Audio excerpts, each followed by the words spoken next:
Olá, povo abençoado do Senhor, a paz do Senhor Jesus. Podemos aqui, nesse vídeo, trazer aí mais uma pré-aula da EBD, Escola Bíblica Dominical, da Betel, lição número 10. Lição de número 10. O verdadeiro discípulo glorifica a Deus. O texto áureo diz o seguinte: e o que a si mesmo se exaltar será humilhado, e o que a si mesmo se humilhar será exaltado. Esse vai ser, né, o foco, né, do nosso tema de hoje. Mas antes eu quero pedir aos irmãos que os irmãos se inscrevam, dê o seu joinha, né? Compartilhe aí o vídeo com os demais irmãos. E aí você vai estar abençoando e estará sendo abençoado aí pela palavra de Deus, tá bom? Bom, irmãos, o texto, já a introdução, nos diz assim, ó. A introdução, ela nos dá algumas verdades. Primeira verdade, nos diz que a onipotência só pertence a Deus. É um atributo que pertence somente a Deus. Nos diz também que não é errado um discípulo ter poder, desde que venha de Deus. Depois nós vamos ver que tipo de poder é esse. E, em terceiro lugar, o poder que Deus te deu tem um propósito, né? É para a glória de Deus. Quando nós vamos lá para Efésios, no capítulo número 4, versículo 11 e 12, tem uns textos aqui interessantes, diz assim, ó, no Efésios 4, 11 e 12. E ele mesmo deu uns para apóstolos, outros para profetas, outros para evangelistas, pastores e doutores. Ele mesmo quem? O nosso Deus, né? Através da pessoa bendita do nosso Senhor e Salvador Jesus Cristo, desculpa. E no versículo 12 diz o seguinte, versículo 12. Querendo o aperfeiçoamento dos santos para a edificação do corpo de Cristo. Dois propósitos aí, né? Querendo o aperfeiçoamento dos santos, dos homens de Deus, né? Para a edificação da igreja, que é o corpo de Cristo, certo? Isaías 43, 7 é um texto bem interessante que nos faz entender, né, que esse chamado de Deus, esse propósito de Deus em nosso chamado, em nosso ministério, ele tem um propósito, né? Lá ele diz que a todos a quem ele chamou, né, ele fala que ele os criou, né, para a sua glória. Ele os criou para a sua glória. Os fez, né, os formou e os fez. Então, o propósito de Isaías 43, 7 nos ensina que é para a glória de Deus. É por isso que a expressão hamartia no grego, né, que é a palavra pecado, no grego é hamartia, quer dizer errar o alvo. Porque se Deus nos fez com o propósito de glorificar o nome dele, e a minha vida não está glorificando o nome dele, né, eu estou fazendo o que eu quero da minha vida, estou bagunçando com a minha vida, com a minha família, entendeu? Através dos meus comportamentos, das minhas atitudes, então eu estou errando o alvo, né? Então é a hamartia, que é a expressão grega para a palavra pecado, né? Tem essa expressão, né, que é errar o alvo, certo? É a transliteração para o português, errar o alvo, certo? Primeiro ponto, vai falar sobre a onipotência divina. O termo onipotência vem do latim omni, todo completo, mais potens, aquele que pode, potente. O nome de Deus em hebraico é El Shaddai, né? Como Deus todo, que significa Deus Todo-Poderoso, certo? E foi assim que ele se apresentou a Abraão, ali no capítulo 17, versículo 1, né? Eu sou o Deus Todo-Poderoso, anda em minha presença e ser perfeito, certo? Eu sou o Deus Todo-Poderoso, anda em minha presença e ser perfeito. Procura fazer a minha vontade, né? Essa expressão ser perfeito é isso. Procura fazer a minha vontade. Anda na minha presença. Tópico 1. designa destinos. Os homens não são capazes de designar os destinos das pessoas. Só Deus tem esse poder. E para a sua glória e propósito, né? Filipenses 12:13 diz o seguinte, 2:3, Filipenses 2:3. Porque Deus é o que opera em vós, tanto o querer quanto o efetuar, segundo a sua vontade. Deus é quem opera em vós, tanto o querer quanto o efetuar, segundo a sua vontade. Né? E esse texto aqui, irmão, é um texto que os calvinistas gostam muito, né? Texto, porque ele fala é um texto que fala de predestinação, certo? Olha só, porque Deus é o que opera em vós, tanto querer quanto efetuar, segundo a sua vontade.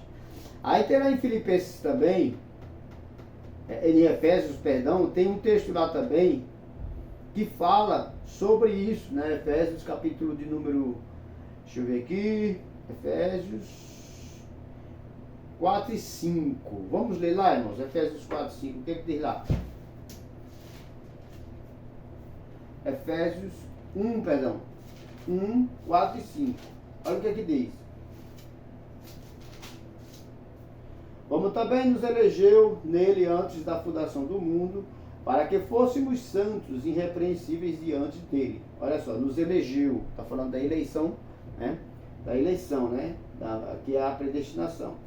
E nos predestinou para filhos de adoção por Jesus Cristo, para si mesmo, segundo o beneplácito, né? De sua vontade. Então, esses textos aqui são os textos áureos, né? Textos de ouro, né? Vamos dizer assim, né? Do calvinismo. Nós temos também Romanos 8, 29 e 30, que diz assim, ó: porque os que dantes conheceu também os predestinou para serem conforme a imagem de seu Filho. E aos que predestinou, a esses também chamou. E aos que chamou, a esses também justificou. E aos que justificou, a esses também glorificou. Olha só, é predestinação pura, né? E aí o problema, e eu tenho esse vídeo no meu canal, tá, irmãos, explicando de uma forma bem mais ampla, bem mais profunda, acerca da predestinação versus livre-arbítrio, certo? Porque existe aí essa briga aí, né, entre os reformadores, né, das igrejas tradicionais, né, as igrejas reformadas, e os das igrejas pentecostais, certo? As igrejas presbiterianas, elas creem que só existe predestinação, o livre-arbítrio não existe. O livre-arbítrio não existe, na cabeça deles não existe. E enquanto que muitos pentecostais não acreditam na predestinação. E aí, como é que faz o negócio? Como é que se explica isso aqui, né? Lá em Jeremias 1:5, Deus chama Jeremias, né? E diz que escolheu Jeremias já desde o ventre, né? Desde o ventre da mãe dele, né? E o chamou para ser profeta. Jeremias, no versículo seguinte, ele diz: eu não sei nem falar porque eu sou uma criança. Deus fala: não diga eu sou uma criança, porque eu te enviar, você irá, e o que eu mandar você falar, você vai falar. Então, a questão da predestinação, nós não temos como negar, irmãos. Nós, como pentecostais, temos que ir para a Bíblia. A Bíblia, ela afirma, né, enfaticamente que existe a predestinação. Só que aí está os dois erros que existem no pessoal, nos calvinistas. Primeiro erro, eles não acreditam no livre-arbítrio. O livre-arbítrio é bíblico também. Quando você lê Deuteronômio 30, versículo 19, Deus fala assim: eis que eu ponho diante de ti a bênção e a maldição, a vida e a morte. Escolhe, pois, a vida para que vivas. Deus dá ao homem o direito de escolha, né? Desde lá do Éden, Deus falou para Adão e Eva: de todos os frutos da árvore você pode comer, mas da árvore da ciência do bem e do mal vocês não podem comer, né? Então essa proibição indica uma livre condição, entendeu? Um livre-arbítrio. Quando Jesus faz o convite dele lá em Mateus 11, 28, né? Vinde a mim todos os que estáis cansados e oprimidos, e eu vos aliviarei. Isso é um convite. E convite, a gente vai se a gente quiser. Entendeu? Convite não é nada obrigatório. É um convite. A própria palavra já expressa, já define o que é um convite. Então, o livre-arbítrio existe. O outro erro do pessoal, dos calvinistas, né, é que eles dizem que quem é chamado, quem é escolhido, predestinado, não se desvia. O cristão de verdade que entregou a vida para Jesus, ele não se desvia. Não tem como ele se desviar. E aí eles entram num outro erro. Entendeu? Porque Paulo, lá em 1 Coríntios 10, versículo 12, ele diz assim, ó, aquele que está em pé, cuide para que não caia. Aquele que está em pé, cuide para que não caia. Então, se Paulo aconselhou desse modo, né, inclusive ali nos evangelhos, existem aí muitas palavras nos exortando para que nós possamos vigiar, prestar atenção no que estamos fazendo. Né? Quando você vai lá para Tiago 5,19, vamos ver Tiago 5,19, o que é que diz lá? Tiago, capítulo 5, verso 19. Olha só o que é que diz aqui, ó. Tiago 5,19. Diz assim, ó. Irmãos, se algum de entre vós tem se desviado da verdade e alguém o converter, saiba que aquele que o fizer converter do erro, do seu caminho,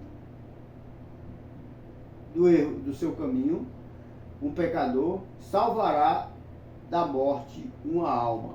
Então, o texto, Tiago está falando, se algum irmão de entre vós se tenha desviado, então tem como se desviar sim, entendeu? Porque existe o livre-arbítrio, entendeu?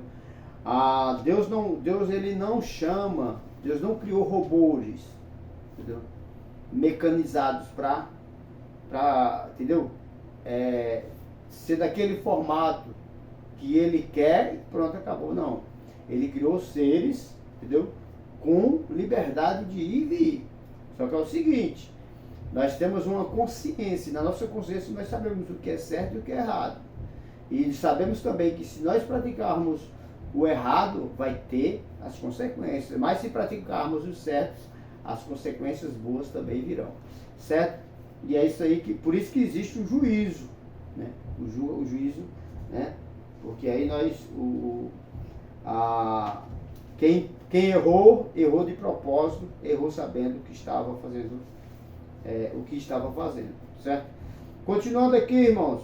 Sim, outra coisa. É um assunto, esse assunto de predestinação e livre-arbítrio é um assunto tão complexo que não dá para você explicar. Como é que eu faço para explicar? Não tem como explicar. Não dá para explicar. Entendeu? Porque é um mistério. Existe o livre-arbítrio e existe a predestinação. Então, eu acredito, né, eu creio da seguinte forma, que, como diz lá em Deuteronômio 29, as coisas reveladas pertencem, né, as coisas encobertas pertencem ao nosso Deus. Porém, as reveladas pertencem a nós e nossos filhos para todo sempre. Certo? Tem coisa na Bíblia que nós não vamos saber nunca. Nós não vamos nunca ter assim uma definição completa. Porque não é para você entender, é para você crer, está lá. Entendeu? Então é pela fé. Eu creio pela fé. Entendeu? Mas ainda que eu não entenda, mas a Bíblia está falando. É como a Trindade, né? Me explica aí, como é que pode? Né? 3 pessoas distintas em uma só deidade, ou um só Deus na pessoa do Pai, do Filho e do Espírito Santo. Me explica aí, como é que pode isso? Então, a Trindade também é um mistério, não dá para você entender, mas nós cremos porque a Bíblia revela que existem 3 pessoas na deidade, né? E existe um só Deus, na pessoa do Pai, do Filho e do Espírito Santo. Então, a explicação mais coerente que eu encontro para esse assunto é a mesma explicação da Trindade. Não tem como entender, é para você crer. Entendeu? Tópico 2. Promove a santidade. Santidade é um atributo comunicável. É aquele que Deus compartilha com o homem, certo? O que é um atributo comunicável, irmãos? Santidade. Deus, ele é santo, né? Deus, ele é santo. E ele transmite para o homem esse atributo, por isso que é conhecido como atributo comunicável. Assim como a justiça, o homem só é justo, né? O homem só tem amor, porque Deus, ele é justiça e Deus, ele é amor. Então são atributos que Deus alega aos seus filhos, certo? Tanto justiça como amor, como santidade, né? Por isso que é conhecido como atributos comunicáveis, que Deus transmite, certo? Enquanto que existem também os atributos incomunicáveis. Quais são eles? Os atributos incomunicáveis é onipotência. Deus, ele é onipotente, ou seja, ele tem todo o poder, certo? E esse atributo ele não transmite para ninguém. Ele é onisciente, certo? Ele sabe todas as coisas, e esse atributo não os anjos têm, entendeu? Ele é onipresente, ele está em todos os lugares ao mesmo tempo, certo? E o homem não tem como estar em 2 lugares ao mesmo tempo, né? É interessante, né? E Deus, ele também é presciente, ele conhece as coisas do futuro que irão acontecer antes que eles aconteçam. Então são os atributos incomunicáveis de Deus, esses. Né? Os atributos incomunicáveis. Deus está em todo lugar, ele tem todo o poder, certo? Ele sabe todas as coisas, certo? Ele conhece o futuro, passado, presente e futuro. Por isso que a Bíblia diz que um dia para ele é como 1000 anos e 1000 anos como um dia. E aí fica aí esses atributos incomunicáveis que Deus não transmite para ninguém, nem para os anjos.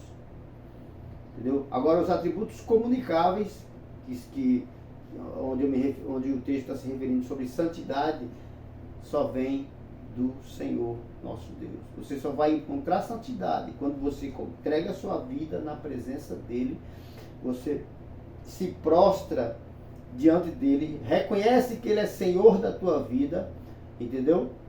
E busca ele em oração, através da palavra, entendeu? Os atributos comunicáveis de Deus. Esse atributo comunicável que é a santidade, ele vai te preencher, e aí você vai ser justo na presença de Deus, porque Deus, ele é justo, né? Por excelência, né? E ele é justiça também, e aí ele comunica esse atributo também, e Deus é amor, por isso que o cristão, ele tem que amar até o próprio inimigo, entendeu?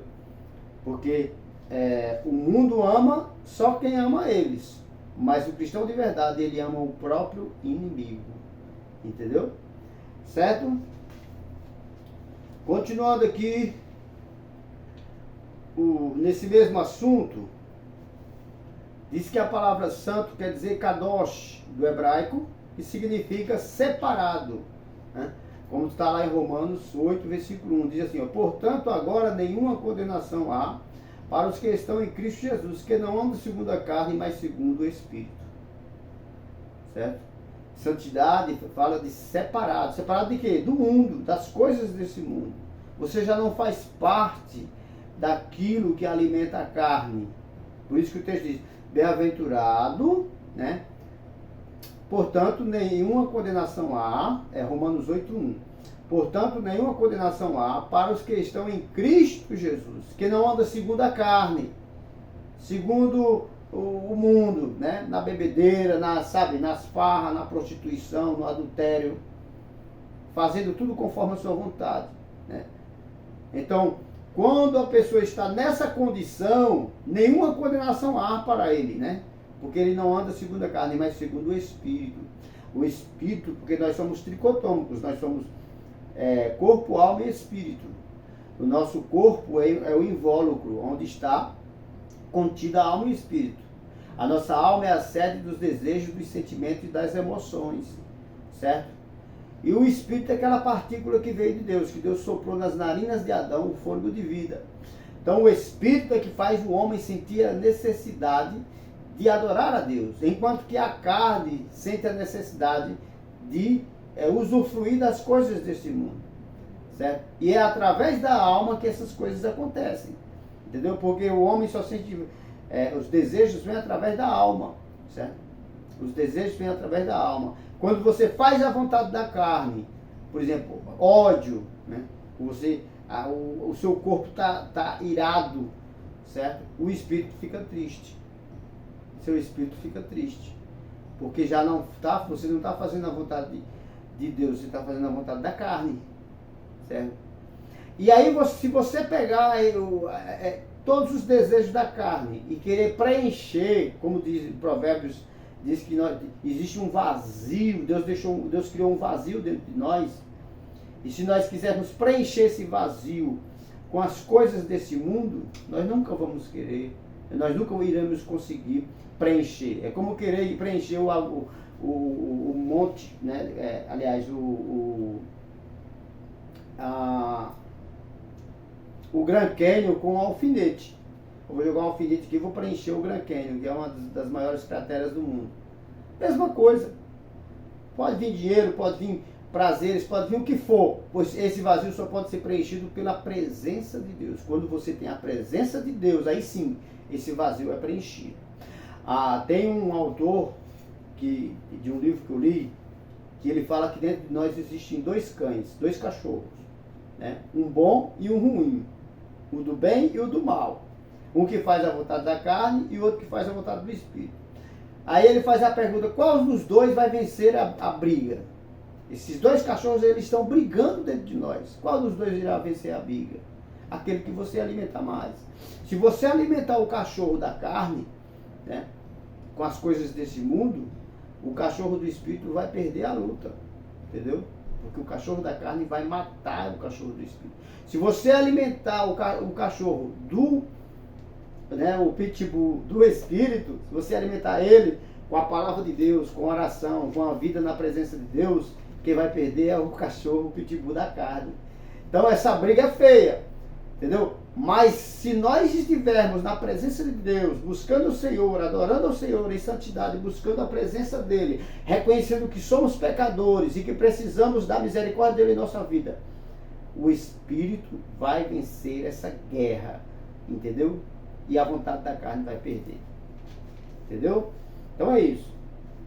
Continuando, tópico 1.3. Tem poder para exaltar, porque nós estamos falando aqui da onipotência de Deus. A onipotência de Deus tem poder para exaltar, certo? Do grego, nupsu, palavra irmãos, é um H isso aqui. Rupsu, elevar às alturas, ao extremo, à opulência e prosperidade, elevar a dignidade, honra e felicidade. É uma ação divina que afeta a vida natural e espiritual. Só é alvo desta bênção quem reconhecer o poder de Deus e se humilhar perante Ele. Só é alvo dessa bênção quem reconhecer o poder de Deus e se humilhar perante Ele. E aqui ele coloca Mateus 23, versículo 12, que diz assim, o que a si mesmo se exaltar será humilhado, né, que é o texto áureo, né, dessa lição, e o que a si mesmo se humilhar será exaltado. Deus resiste ao soberbo, porém dá graça aos humildes. É assim que está descrito, né, na palavra de Deus. Deus resiste aos soberbos, porém dá graça aos humildes. Isso está registrado lá em 1 Pedro, capítulo 5, versículo 5. Ou seja, a humildade, ela precede a honra, certo? Enquanto que a soberba precede a queda. Quando a pessoa é soberba, pode ter certeza que ela vai cair. Vai chegar uma hora que ela vai cair, a queda vai ser feia. Quando a pessoa ela é humilde, Deus honra, Deus honra essa pessoa, porque Deus vê que essa pessoa ela tem humildade no seu coração. E quem é humilde respeita as pessoas, quem é humilde anda na presença de Deus, quem é humilde reconhece que não é nada se não for Deus na vida dele. Entendeu? Tópico 2. Verdadeiro poder. Revela a inteireza de coração. Revela a inteireza de coração. Tópico 2, subtópico 2.1. Revela a inteireza de coração. O autor da lição, no tópico 2.1, ele diz que Deus busca líderes segundo o seu coração. Deus busca líderes segundo, e é verdade. Tanto que lá em 1 Samuel 13, né, onde ele descreve aqui, 1 Samuel 13, 14, quando Samuel chega para Saul, diz: olha, o seu reino já caiu, você já perdeu o seu reino, porque Deus escolheu um segundo o seu coração para colocar no seu lugar. E quem era essa pessoa? O rei Davi. Davi era um homem segundo o coração de Deus, porque era uma pessoa quebrantada, era uma pessoa que reconhecia suas fraquezas, suas falhas, entendeu? E sabia que sem Deus ele não era nada, certo?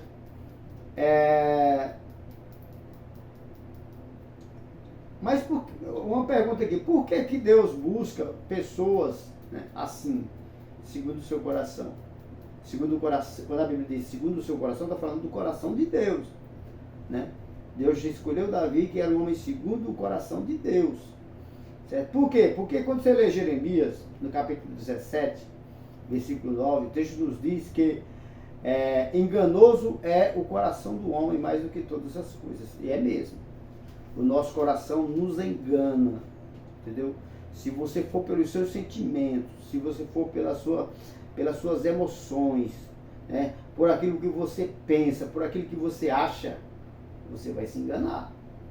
Por isso que o profeta Jeremias disse: enganoso é o coração do homem, mais do que todas as coisas. E aí, Provérbios nos diz assim, ó: sobretudo, o que se deve guardar, guarda o teu coração. Guarda o teu coração e fazer coisas que desagradam a Deus. Entendeu? Guardar o coração aqui, irmãos, é você colocar, né,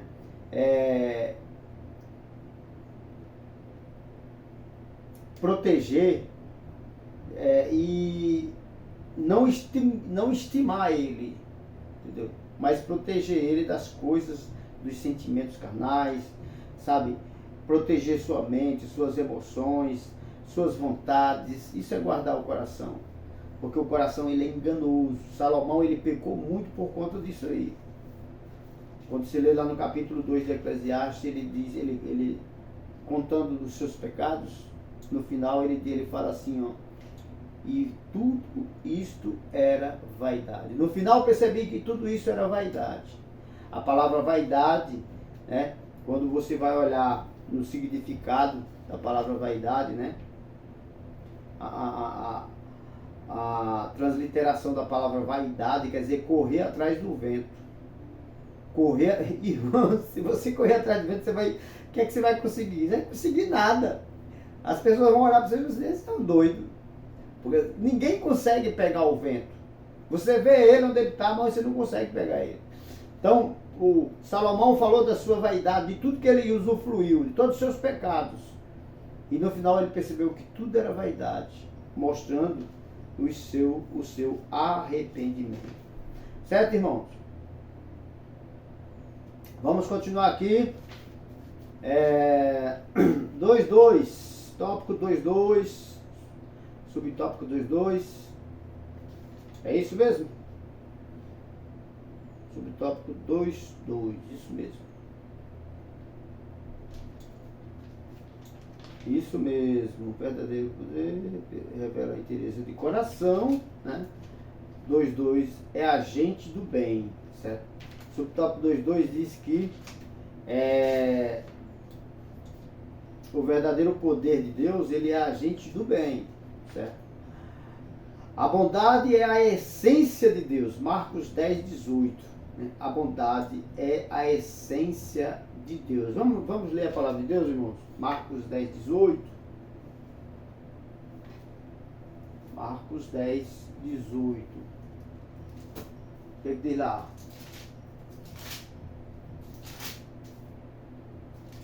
A bondade é a essência de Deus.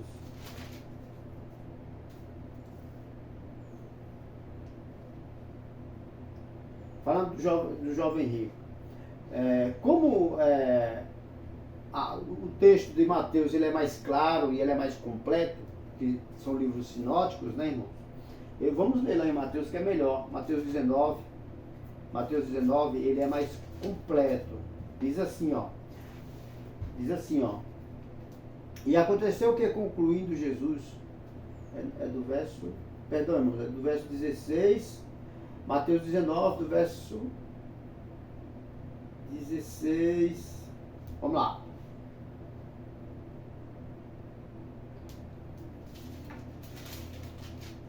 O jovem rico, a partir do 16, diz assim: e eis que, aproximando-se dele um jovem, disse-lhe: bom mestre, que bem farei para conseguir a vida eterna? E ele lhe disse: por que me chamas bom? Não há bom senão um só, que é Deus. Se queres, porém, entrar na vida, né, guarda os mandamentos. Disse-lhe ele: quais? Jesus disse: não matarás, não cometerás adultério, não furtarás, não dirás falso testemunho, honra teu pai e tua mãe, amarás o teu próximo como a ti mesmo. Disse-lhe o jovem: tudo isso tenho feito desde a minha mocidade. Que me falta ainda? Disse-lhe Jesus: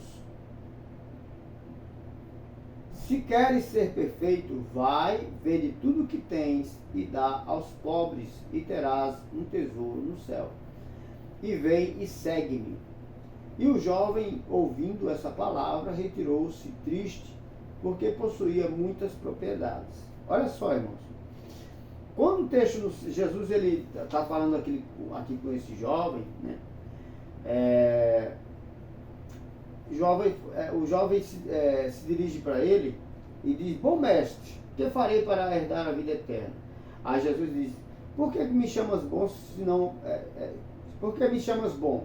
Não há bom senão um só, que é Deus. Por que Jesus falou isso, irmãos? Ele não é Deus?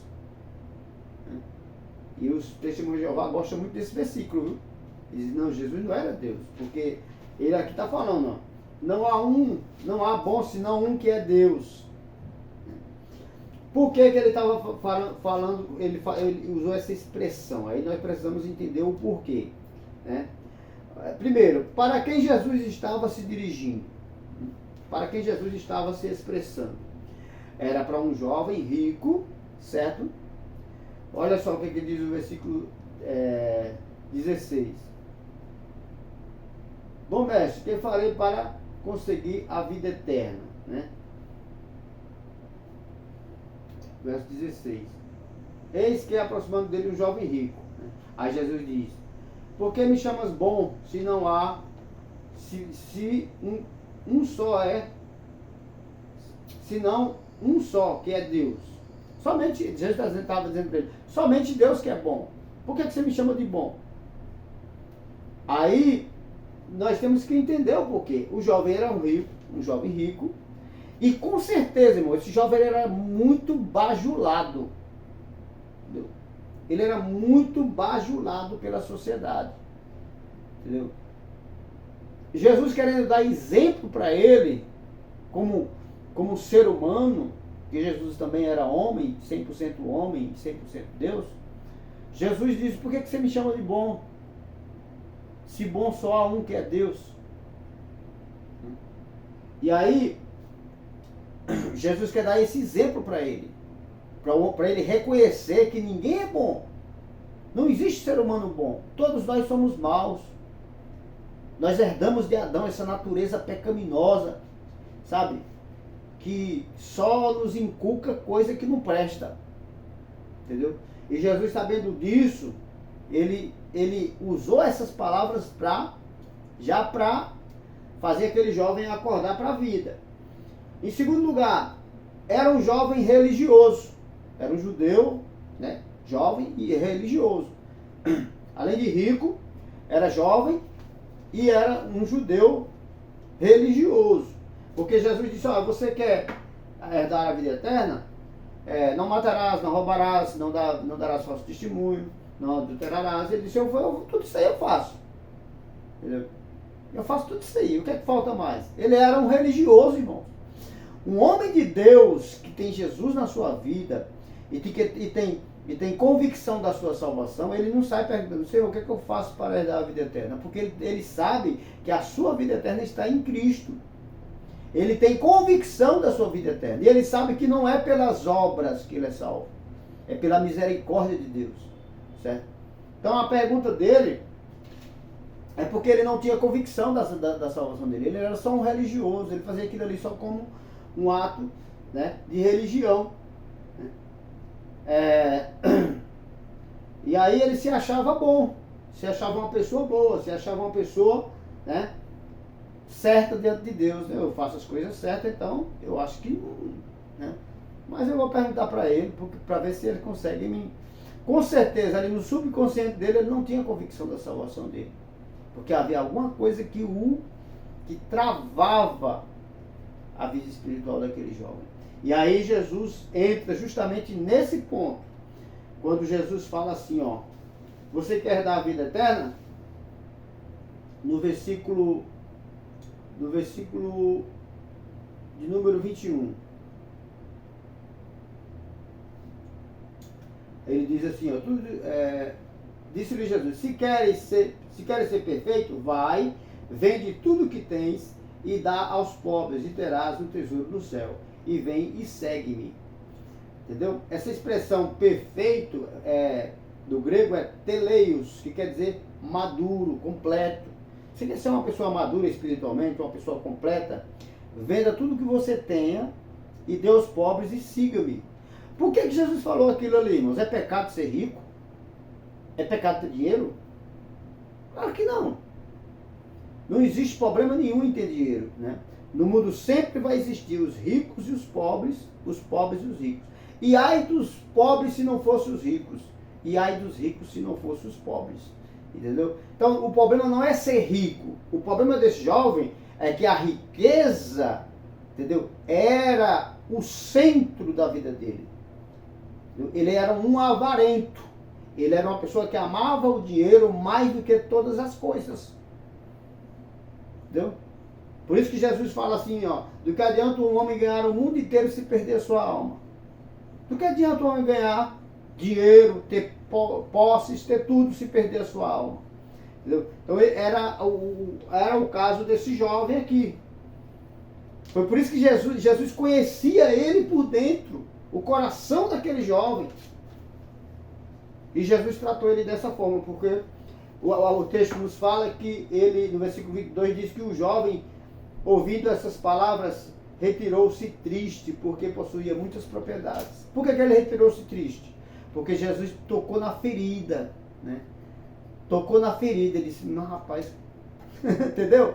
Jesus tocou na ferida desse moço. Portanto, Jesus não estava negando a sua divindade, quando disse, por que você me chama de bom, se bom sou eu, um que é Deus que está no céu? Porque Jesus sabia que aquele jovem era um jovem, sabe, que era bajulado pela sociedade, era um jovem religioso e que tinha amor às coisas materiais, entendeu?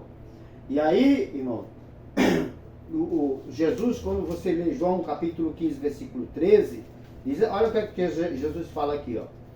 Capítulo 15, versículo 13. Ninguém tem maior amor do que este de dar a sua vida pelos seus amigos. A bondade de Cristo. Ele morreu por nós, irmãos. Entendeu? Até pelos seus inimigos ele morreu, né? Porque antes de eu servir a Cristo, eu era inimigo de Deus. Que eu fazia as coisas, tudo que eu fazia era contra a vontade de Deus. Mas o versículo 10, capítulo 10 e versículo 11 de João, ele é mais coerente ainda. Quando diz assim, eu sou o bom pastor. O bom pastor dá a sua vida pelas suas ovelhas. Por isso que quando Jesus fala, por que você me chama bom? Se bom só há um que está no céu, que é o Pai. É porque Jesus estava confrontando, estava querendo colocar na cabeça daquele jovem que ele não era bom coisa nenhuma. Ele se achava bom, mas ele não era bom. Entendeu? Porque o ser humano não é bom, irmãos. O ser humano não é bom. O ser humano é mau por natureza. Essa natureza que nós herdamos de Adão, certo? Por isso que nós somos salvos pela graça. Graça é favor imerecido. Eu não sou salvo porque eu mereço. É pela misericórdia de Deus. É porque eu abracei a causa de Cristo, entreguei a minha vida a Ele, aceitei o sacrifício dele lá na cruz do Calvário pela minha vida. Entendeu? E foi por isso que Deus me salvou. Me libertou do pecado e da morte e do inferno. Certo? Ainda continuo pecando? Continuo, mas eu sou um pecador lavado e remido pelo sangue de Jesus. Por quê? Porque quando eu peco, eu me arrependo. O meu pecado não é um pecado voluntário. Eu não faço como eu fazia antes. Eu não peco voluntariamente como eu fazia antes.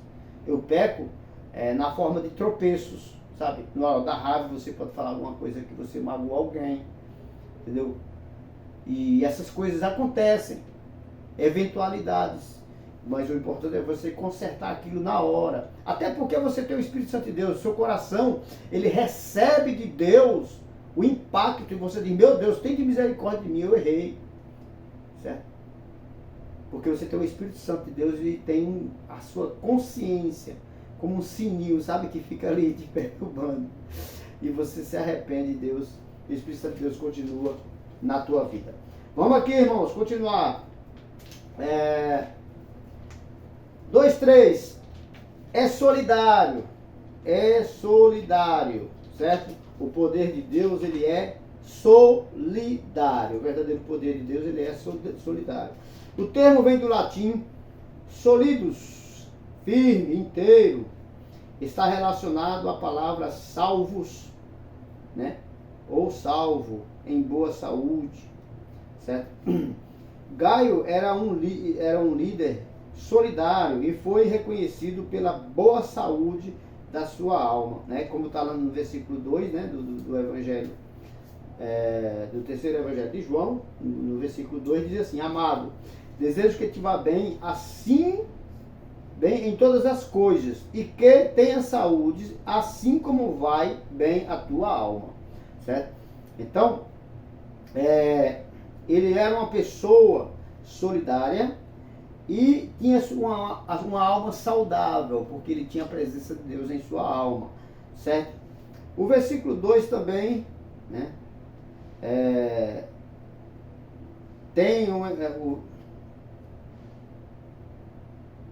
também tem uma expressão muito interessante. No 2 não, é o versículo 3, irmãos.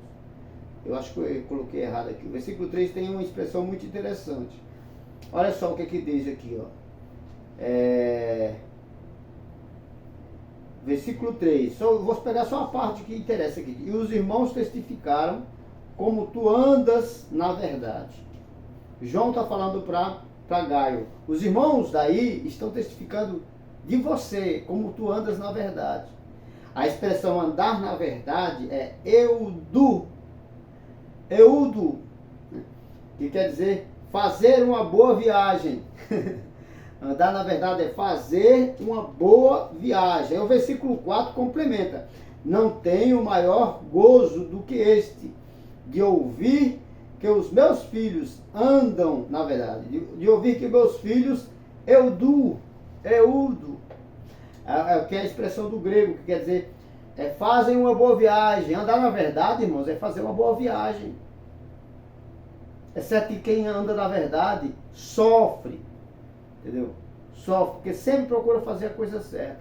Mas ele está fazendo uma boa viagem porque o itinerário dele vai o melhor de todos. Não existe melhor itinerário do que quem anda na verdade. E que é essa verdade?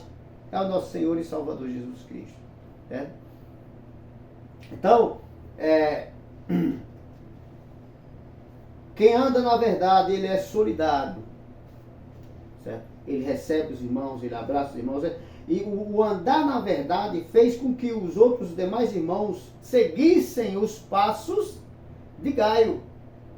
O meu testemunho vai servir para outras pessoas. O seu testemunho serve para muita gente, irmãos. Porque você segue, né, uma boa viagem. As pessoas querem seguir também essa boa viagem, que é andar com Cristo. Vamos lá, irmãos, para a gente ganhar tempo. Tópico 3. Deixa eu ver aqui. Tópico 3. Discípulos em crise, certo? Aí o 3.1, vamos ler o subtópico 3.1, diz assim, ó. O desejo da primazia que Diótrefes tinha o fazia desfazer a autoridade espiritual que estava sobre o ministério do apóstolo João, certo? A primazia que Diótrefes, né, que era aquele irmão que estava dando mau testemunho, ele queria ter essa primazia para ter um destaque, né, para ter uma posição na igreja, né, desfazia a autoridade do apóstolo João, certo? Tem um texto de referência aqui interessante, vamos ler aqui, que é o texto da lição, né? Que é o texto de referência da lição. Vamos ler aqui o que diz, do versículo 6 ao 10. Diz assim, ó. Amam os primeiros lugares nas ceias e as primeiras cadeiras na sinagoga, e as saudações nas praças, e os serem chamados pelos homens de Rabi, Rabi. Vós, porém, não queirais ser chamados de Rabi, porque um só é o vosso mestre, a saber, o Cristo, e todos vós sois irmãos. E a ninguém na terra chameis de vosso Pai, porque um só é o vosso Pai que está nos céus, o qual está nos céus. Nem vos chameis de mestre, porque um só é o vosso mestre, que é o Cristo. Então, irmãos, esse negócio de chamar a pessoa de pai espiritual, ele é meu pai espiritual. E aí aqui cria-se uma idolatria, entendeu? Quando Jesus fala isso aqui, irmão, Jesus está, o texto de Mateus está querendo evitar idolatria nas igrejas, né? Esse negócio de pai espiritual, entendeu? Mãe espiritual, isso aí não é correto, irmãos, não é correto. Conheço pessoas conheci, né, pessoas que chamavam o pastor de pai, meu pai espiritual. E aí, pai, entendeu? É correto? Não é, porque você cria em cima disso uma idolatria, certo? Nosso único pai, irmãos, espiritual é o nosso Deus que está nos céus, certo? Nem chama ninguém de mestre, porque só há um mestre, que é o próprio Cristo. Nós não somos mestres de nada, irmãos, nós estamos sempre aprendendo. E quando a gente pensa que sabe tudo, a gente percebe que não sabe nada. Temos muito que aprender. Mas feliz é aquele que tem o desejo e a sede de aprender mais e mais de Cristo. Feliz é esse, né? Porque ele vai sempre ter de Deus aí alguma coisa nova. Porque a palavra de Deus, ela nos ensina todos os dias, certo? Lucas 26 nos diz que quem tem sabedoria, né, nos diz humildade no coração e entende as coisas espirituais, nos explica lá em Lucas 22, 26, que o maior deve ser o menor. Quem tem esse discernimento, irmãos, ele consegue ir longe no reino de Deus. Jesus Cristo, ele nos deu esse exemplo quando ele lavou os pés dos discípulos. E Pedro disse, não, Senhor, é eu que tenho que lavar seus pés. Jesus disse, se eu não lavar os teus pés, você não tem parte comigo. Certo? Jesus nos deu um exemplo aqui de humildade. Entendeu? De humildade. E lavar os pés aí, irmãos, é nos lavar, nos tirar, sabe, o pecado, a poeira do pecado dos nossos pés. Entendeu? Significa também, irmãos, perdoar. Quando nós lavamos os pés do outro, nós estamos perdoando, entendeu? O pecado do outro. Então é algo assim profundo, entendeu? Profundo. Por isso que o texto de Lucas 22, versículo 26, nos diz que o maior deve ser o menor. No reino de Deus é assim. Não existe esse negócio da pessoa querer ser o maior. Entendeu? Querer sempre ter uma posição. Não, irmãos. Nós vamos sempre colocar o outro acima de nós. Honrar o outro. Entendeu? E nunca olhar o defeito do outro. Olhar antes para o nosso defeito. Entendeu? Sempre procurar olhar para os nossos defeitos. 3:2, irmãos. 3:2 diz assim: ignora a fonte da autoridade. Vamos ler aqui o que diz. Toda autoridade vem de Deus. Romanos 13:1. Por essa razão responde a ele. Por essa razão responde a ele sobre como desempenha. Se não der fruto, será cortado. Era assim na época de Jesus, da igreja primitiva, e continuará, certo? Aqui, irmãos, o autor diz que na época de Cristo, né, quando a gente lê aqui, a gente percebe que havia mais submissão às autoridades do que hoje, né? Hoje o negócio está feio. Na minha época, a gente respeitava os professores, né? E os nossos pais mandavam a gente respeitar e honrar os professores. Hoje, infelizmente, os professores não são honrados nem respeitados. As autoridades civis, militares, entendeu? Infelizmente, não estão sendo honradas. E as espirituais, irmão, tá pior ainda, entendeu? Então, nós temos que ter esse cuidado, né? Existem falcatruas, existem pessoas fraudulentas, existe um monte por aí. Mas quando você conhece a pessoa, convive com a pessoa e sabe que a pessoa é um homem de Deus, é uma mulher de Deus, aí a gente consegue honrar e respeitar, certo? Romanos 13:1, olha só o que diz Romanos capítulo 13, versículo de número 1. Vamos ler lá, Romanos 13:1.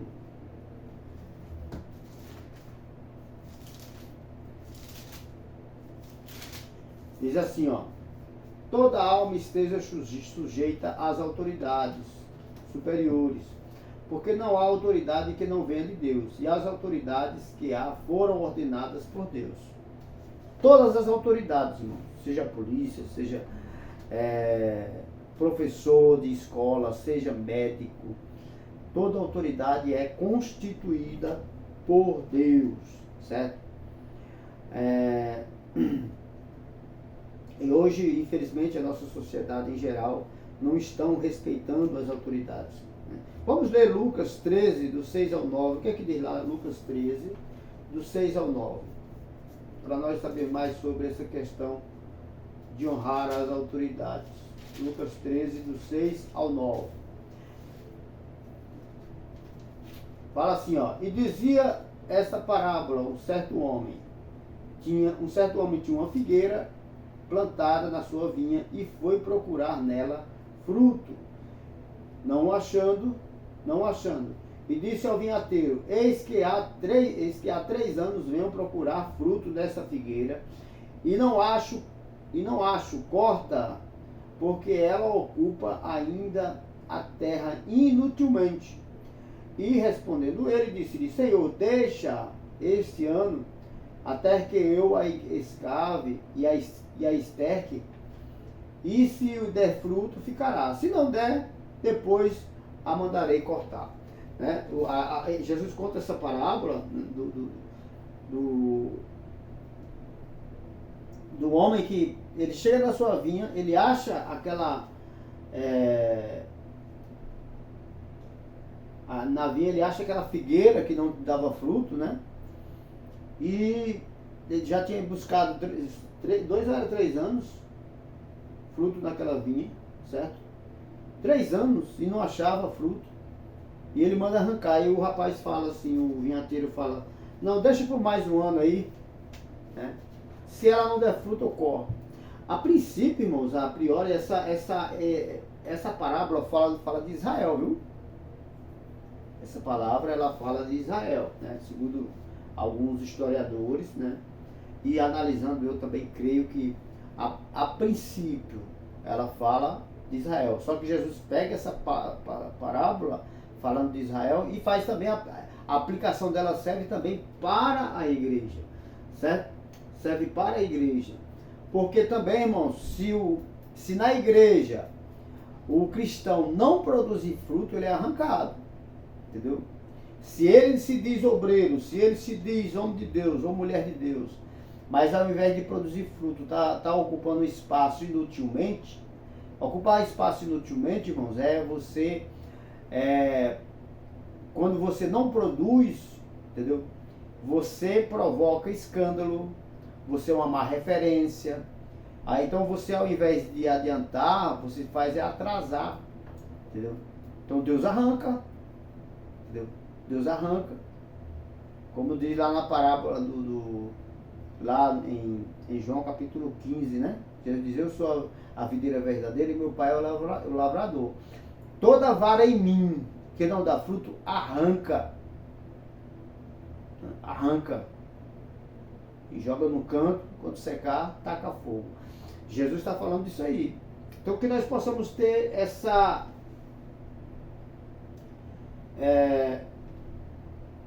honrar os nossos líderes e procurar dar fruto, entendeu? Na obra de Deus, para que nós possamos ser produtivos e o nome do Senhor venha a ser glorificado. Conclusão aqui no tópico 3.3, não serve de exemplo, né? Não serve de exemplo. O discípulo em crise, ele não serve de exemplo, como diz aqui, né? O discípulo em crise não serve de exemplo.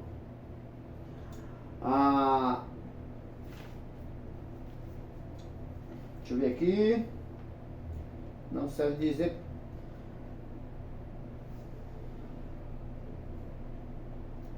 Não serve de exemplo. Mas não serve de exemplo por quê? Né?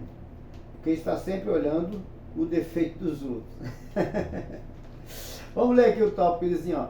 Aqui no texto aqui embaixo diz assim, quem quer apenas se mostrar santo para a multidão, não passa de um religioso, e Jesus disse que será humilhado, Mateus 23:12. Mas quem se humilha sobre a autoridade de Deus é exaltado por ele, e reconhecido por seus pares, Gaio e Demétrio foram, né? Gaio e Demétrio reconheceu que aquele obreiro, ele era apenas um religioso, né? Diótrefes.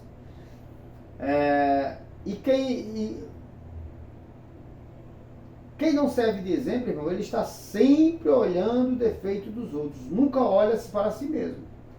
Nunca olha para si mesmo. Então, um texto aqui interessante, né? Porque nós temos que entender o seguinte, como eu sempre falei, nós somos falhos, nós somos pecadores, né? Nunca fale, irmão, que você não é pecador, porque nós somos pecadores, nós somos falhos. O apóstolo Paulo, ele fala lá em 1 Timóteo 1,15, né? Ele fala que Jesus Cristo veio ao mundo para salvar os pecadores, dos quais ele é o principal, o maior de todos os pecadores. Paulo falou isso. E eu, o que é que eu faço? O que é que eu falo? Se Paulo falou isso e eu? Misericórdia. Então, irmão, nós somos pecadores sim, né? Tem um texto lá em João, capítulo 8, do 1 ao 11, né? Que é bom a gente meditar nele. João 8, do verso 1 ao 11. Olha só o que aqui diz. Diz assim, ó, que os fariseus trouxeram uma mulher que estava em adultério, certo? E pondo-a no meio, disseram-lhe ao mestre, disseram a Jesus, né? Que Jesus, ele estava ali, trouxeram a mulher que tinha cometido adultério e colocaram ela ali, certo? No meio ali, porque eles iam apedrejar ela, e disseram para Jesus, mestre, essa mulher foi apanhada no próprio ato adulterando. E na lei nos manda Moisés que as tais sejam apedrejadas. Tu, pois, o que dizes? Isso diziam eles, tentando para que tivesse do que o acusar. Mas Jesus, inclinando-se, escrevia com o dedo na terra. E como insistissem, perguntando-lhe, né? Jesus ali baixou a cabeça e ficou escrevendo na terra ali. E aí eles continuaram, e aí, mestre, o que é que a gente faz com ela? E ela foi pega adulterando. Moisés fala que ela tem que ser apedrejada. E o interessante aqui, irmãos, é que a gente não vê o homem. Só vê ela. Porque quando você lê lá em Levítico, no capítulo de número... capítulo número 20, versículo 10, lá diz que se o homem e a mulher, na lei de Moisés, o negócio era feio. Se o homem e a mulher fossem pegos em adultério, eram os dois que eram apedrejados. Mas cadê o homem? Então você vê que até entre os judeus havia esse negócio aí. Só quem sofria era a mulher, a viúva, entendeu? E aí só tinha o homem, só tinha a mulher, cadê o homem? Não tinha. E aí Jesus olha para eles e dá uma resposta, né? Olha para eles e diz assim, ó: aquele que dentre vós está sem pecado, que seja o primeiro que atire a pedra contra ela. E ele abaixou e continuou escrevendo. E a Bíblia nos diz, irmãos, que foram saindo um por um, do mais velho até o mais novo.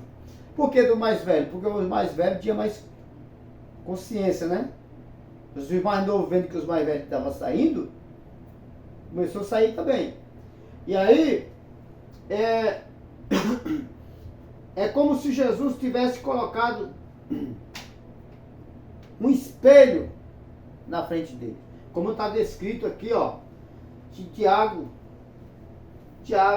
1, olha só que interessante, Tiago 1, versículo 22 diz assim, ó: sede cumpridores da palavra, não somente ouvintes, enganando-vos com falsos discursos.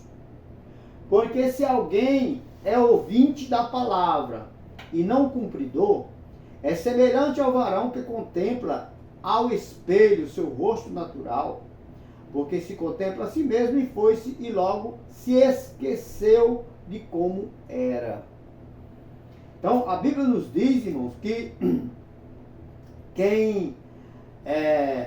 se alguém é ouvinte da palavra e não cumpridor, é igual alguém que é colocado diante do espelho. Está penteando o cabelo, daqui a pouco ele está vendo, ele sabe quem ele é, né? Ele lembra da sua fisionomia, mas ele sai e ele esquece da fisionomia, né? Tem um ditado que diz que o espelho é mais que a foto é mais fiel do que o espelho. Por quê? Porque assim, ó, você pega a foto, uma foto de 20 anos atrás, quando você olha assim, você toma um susto. Meu Deus, estou ficando velho. Entendeu? Porque você olhou a foto aqui, certo? E se assustou. Já o espelho não te assusta, porque o espelho você está todo dia ali de frente, ali, pedindo o cabelo e tal.